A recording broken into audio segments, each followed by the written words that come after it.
Mon capitaine, bonjour. Bonjour. Quelle est la situation en ce moment? La situation en ce moment, il y a de la manipulation de l'information et de la manipulation des esprits. Mais nous, on est stoïques, on sait ce qu'on fait. Nous savons pourquoi nous sommes là, pourquoi nous avons décidé de faire ça. On apprend que le lieutenant-colonel Damiba s'est réfugié au niveau du camp de Cambouin-Saint. Est-ce que vous confirmez cela? Je ne peux pas confirmer parce que je ne l'ai pas vu partir là-bas. Mais selon les informations des hommes, ces hommes qui croient qu'ils sont avec lui, ils nous informent aussi. Par leurs informations, on pense qu'il est là-bas.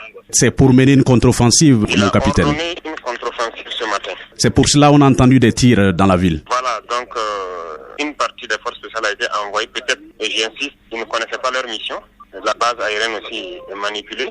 Les hommes avaient commencé à monter un truc. On a réussi à calmer la situation pour que ça ne dégénère pas. Ok, mon capitaine, est-ce que vous avez un message à l'endroit donc des Burkinabés en ce moment? Mon message à l'endroit des Burkinabés, c'est l'expression de cette vérité-là qui m'amène à parler. Il s'agit pour nous de ramener la quiétude dans la population. Et cette guerre, de toute façon, ça ne se mène pas comme nous l'entendons. La valeur de l'homme, du combattant, n'est pas leur premier souci. Plusieurs fois, les hommes meurent comme des mouches, mais on ne change jamais de méthode. Le problème logistique mineur persiste avec les hommes et à cause de certaines pannes, vous pouvez être attaqué sur des positions.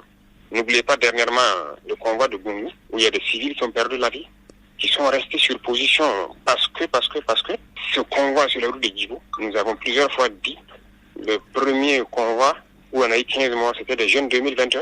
Nous avons combattu cette manière de faire parce qu'il faut changer. Et non content de ça, l'escorte logistique, la dernière fois encore, c'est des jeunes 2021 qui ne savent même pas bien tirer une Kalachnikov, qui se retrouvent dans une escorte logistique. Nous avons écrit plusieurs documents pour que l'armée même participe au développement de cette nation. En fait, il faut révolutionner notre production, révolutionner notre agriculture. On conquiert les terres, on les installe et on les aide à produire pour qu'on ne soit pas dépendant de l'extérieur. Nous avons des terres, nous pouvons produire. Donc c'est tout notre combat comme ça. Parce que lorsque nous rentrons dans la brousse et que nous voyons des gens, comme dans les images, comme ce qu'on voyait en Somalie, la peau sur les os, ça fait pleurer.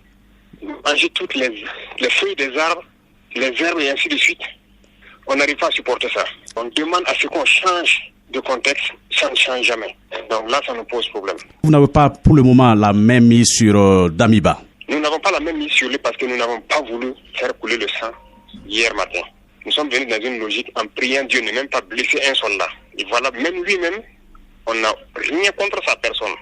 On n'avait aucune intention de le traduire devant une justice ou quoi que ce soit. C'est pas ça l'intention en fait. C'était qu'il se repose parce qu'il est fatigué. Et nous allons essayer de donner notre élan. Mais aujourd'hui, nous sommes vraiment surpris que c'est désolant qu'il veuille que nous nous affrontons. Et nous sommes sur nos positions. Et je sais que les jeunes soldats, la plupart ils me connaissent. Les jeunes officiers, on a les mêmes idéaux. Je pense qu'eux, ils ne vont pas se laisser manipuler par ça. Voilà pourquoi il n'y a pas d'affrontement jusque-là. Nous n'allons pas affronter nos jeunes frères à cause d'un individu. Non. Merci mon capitaine.